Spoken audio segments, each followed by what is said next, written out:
Hello ವೀಕ್ಷಕರೇ, welcome to food nectar vlogs. ಇವತ್ತಿನ ನಮ್ಮ ರೆಸಿಪಿ ಬಂದ್ಬಿಟ್ಟು ನುಗ್ಗೆ ಸೊಪ್ಪಿನ ಬಸ್ಸಾರು. ಇದು ಆರೋಗ್ಯಕ್ಕೆ ತುಂಬ ಒಳ್ಳೆಯದು. ಯಾರಿಗಾದರೂ ಬಿ ಪಿ, ಶುಗರ್ ಅಥವಾ ರಕ್ತಹೀನತೆಯಿಂದ ಬಳಲ್ತಾ ಇರ್ತೀರೋ ಅಂಥವರು ನುಗ್ಗೆ ಸೊಪ್ಪನ್ನು ದಿನ ಸೇವನೆ ಮಾಡ್ತಾ ಬಂದರೆ ಕ್ರಮೇಣ ಅದನ್ನೆಲ್ಲ ಕಡಿಮೆ ಮಾಡ್ಕೋಬಹುದು.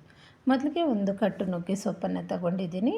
ಸೊಪ್ಪನ್ನೆಲ್ಲ ಬಿಡಿಸ್ಕೊಂಡ ನಂತರ ಇದನ್ನು ತೊಳ್ಕೊಬೇಕು ನೀಟಾಗಿ ಒಂದೆರಡು ಸತಿ. ತೊಳೆದಾದ ನಂತರ ಒಂದು ಸೋಸೋ ಬಟ್ಲಲ್ಲಿ ಹಾಕ್ಕೊಂಡ್ರೆ ನೀರೆಲ್ಲ ಸೋರ್ಕೊಳ್ಳುತ್ತೆ. ಅಷ್ಟರೊಳಗಡೆ ಒಂದು ಕುಕ್ಕರ್ಗೆ ಒಂದು ಬಟ್ಲಷ್ಟು ತೊಗರಿಬೇಳೆನ ಸೇರಿಸಿ ತೊಳ್ಕೊಂಡು ಅದ್ರ ಜೊತೆ ನುಗ್ಗೆ ಸೊಪ್ಪನ್ನು ಸೇರಿಸ್ತಾ ಇದ್ದೀನಿ. ಇವಾಗ ಸೊಪ್ಪು ಬೇಳೆ ಮುಳುಗುವಷ್ಟು ನೀರನ್ನು ಸೇರಿಸ್ಕೊಂಡ್ರೆ ಸಾಕು. ಇದಕ್ಕೆ ನಾವು ಸ್ವಲ್ಪ ಉಪ್ಪನ್ನು ಸೇರಿಸ್ಕೊಂಡು ಒಂದು ವಿಸಿಲ್ ಬಂದರೆ ಸಾಕು. ಸೊಪ್ಪು ಬೇಳೆ ಚೆನ್ನಾಗಿ ಬೆಂದಿರುತ್ತೆ. ಇವಾಗ ಒಂದು ವಿಸಿಲ್ ಬಂದಾಗಿದೆ. ನೋಡೋಣ ಸೊಪ್ಪು ಬೆಂದೈತಾ ಇಲ್ವಾ ಅಂತ. ನೋಡ್ತಾ ಇದ್ದೀರಲ್ಲ, ಒಂದು ವಿಸಿಲ್ ಬಂದರೆ ಸಾಕು, ಚೆನ್ನಾಗಿ ಬೆಂದಿರುತ್ತೆ. ಬೇಳೆ ನೋಡಿ ಎಲ್ಲ ಚೆನ್ನಾಗಿ ಬೆಂದಿದೆ. ಇವಾಗ ಇದನ್ನು ಸೋಸೋ ಬಟ್ಲಲ್ಲಿ ಹಾಕ್ಕೊತಾ ಇದ್ದೀನಿ. ಈ ರೀತಿ ಬಟ್ಲಲ್ಲಿ ಸೇರಿಸೋದ್ರಿಂದ ನೀರೆಲ್ಲ ತಳಕ್ಕೆ ಬಂದುಬಿಡತ್ತೆ. ಸೊಪ್ಪೆಲ್ಲ ಸ್ವಲ್ಪ ಬಿಸಿ ಆರುತ್ತೆ. ಅಷ್ಟರೊಳಗಡೆ ನಾವು ಮಿಕ್ಸಿ ಜಾರ್ಗೆ 1 ಸ್ಪೂನಷ್ಟು ಕಾಳುಮೆಣಸು, 1 ಸ್ಪೂನಷ್ಟು ಜೀರಿಗೆನ ಹಾಕ್ಕೋಬೇಕು. ನಂತರ ಒಂದು ನಾಟಿ ಟೊಮೊಟೊವನ್ನು ಕಟ್ ಮಾಡಿ ಹಾಕ್ಕೊತಾ ಇದ್ದೀನಿ. ಒಂದು ಅರ್ಧ ಈರುಳ್ಳಿ, ಒಂದು 7-8 ಎಸಳು ಬೆಳ್ಳುಳ್ಳಿ, ಸ್ವಲ್ಪ ಹುಣಸೆ ಹಣ್ಣು. ಇವಾಗ ಬೇಯಿಸಿಟ್ಕೊಂಡಿರ್ತಕ್ಕಂಥ ಸ್ವಲ್ಪ ಬೇಳೆನ ಸೇರಿಸ್ಕೊತಾ ಇದ್ದೀನಿ.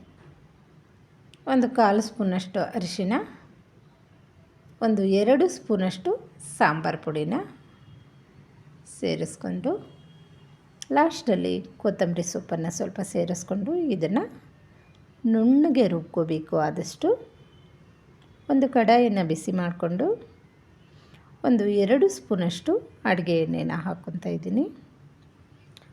ಎಣ್ಣೆ ಬಿಸಿ ಆದ ನಂತರ ಇದಕ್ಕೆ ಸಾಸಿವೆನ ಸೇರಿಸ್ಕೊತಾ ಇದ್ದೀನಿ. ಸಾಸಿವೆ ಸ್ವಲ್ಪ ಜೀರಿಗೆ ಸೇರಿಸ್ಕೊಂಡ ನಂತರ ಸ್ವಲ್ಪ ಮುಚ್ಚಳ ಮುಚ್ಚಿ ಅದೆಲ್ಲ ಚಿಟಪಟ ಆದ ನಂತರ ಜಜ್ಜಿಟ್ಕೊಂಡಿರ್ತಕ್ಕಂಥ 5-6 ಬೆಳ್ಳುಳ್ಳಿ ಎಸಳು, ಒಂದು 4-5 ಒಣಮೆಣಸಿನ್ಕಾಯನ್ನು ಮುರಿದು ಸೇರಿಸ್ಕೊತಾ ಇದ್ದೀನಿ ಒಗ್ಗರಣೆಗೆ. ಒಂದು 2 ಮೀಡಿಯಮ್ ಸೈಜ್ ಇರ್ತಕ್ಕಂಥ ಈರುಳ್ಳಿನ ಸಹ ಕಟ್ ಮಾಡಿ ಇದರಲ್ಲಿ ಸೇರಿಸ್ಕೊಂಡು ಚೆನ್ನಾಗಿ ಬಾಡಿಸ್ಕೋಬೇಕು. ಇವಾಗ ನಾನು ಕರಿಬೇವಿನ ಸೊಪ್ಪನ್ನು ಸೇರಿಸ್ಕೊತಾ ಇದ್ದೀನಿ. ಇದೆಲ್ಲವನ್ನು ಚೆನ್ನಾಗಿ ಫ್ರೈ ಮಾಡ್ಕೋಬೇಕು. ಚೆನ್ನಾಗಿ ಫ್ರೈ ಆಗಿದೆ. ಇವಾಗ ಮೊದಲೇ ಬೇಯಿಸಿಟ್ಕೊಂಡಿರ್ತಕ್ಕಂಥ ಬೇಳೆ ಸೊಪ್ಪನ್ನು ಇದರಲ್ಲಿ ಸೇರಿಸ್ಕೊತಾ ಇದ್ದೀನಿ. ಇದೆಲ್ಲ ಚೆನ್ನಾಗಿ ಮಿಕ್ಸ್ ಮಾಡ್ಕೋಬೇಕು. ಇವಾಗ ಒಂದು 4-5 ಸ್ಪೂನಷ್ಟು ಹಸಿ ಕೊಬ್ಬರಿ ತುರಿನ ಸೇರಿಸ್ಕೊತಾ ಇದ್ದೀನಿ. ಕೊಬ್ಬರಿ ತುರಿ ಸೇರಿಸೋದ್ರಿಂದ ಆರೋಗ್ಯಕ್ಕೂ ಒಳ್ಳೆಯದು, ಹಾಗೆ ಟೇಸ್ಟು ತುಂಬ ಚೆನ್ನಾಗಿರುತ್ತೆ.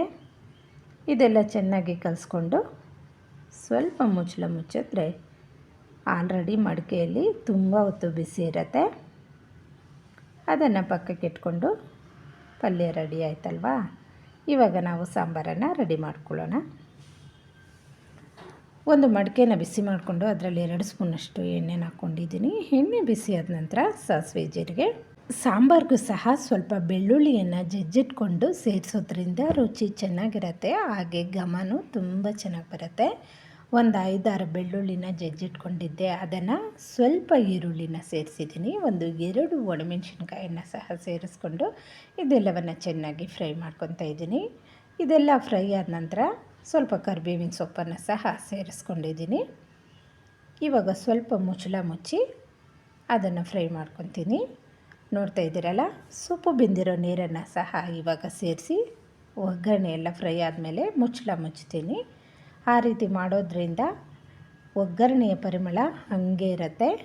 ನಂತರ ರುಬ್ಕೊಂಡಿರ್ತಕ್ಕಂಥ ಮಸಾಲೆ ಎಲ್ಲ ಸೇರಿಸ್ಕೊಂಡು ನಮಗೆ ಕನ್ಸಿಸ್ಟೆನ್ಸಿ ಯಾವ ರೀತಿ ಬೇಕೋ ಆ ರೀತಿ ನೀರನ್ನು ಸೇರಿಸ್ಕೋಬೇಕು. ಬಸ್ಸಾರು ಅಂದರೆ ಸ್ವಲ್ಪ ತೆಳ್ಳಗೆ ಇರುತ್ತೆ.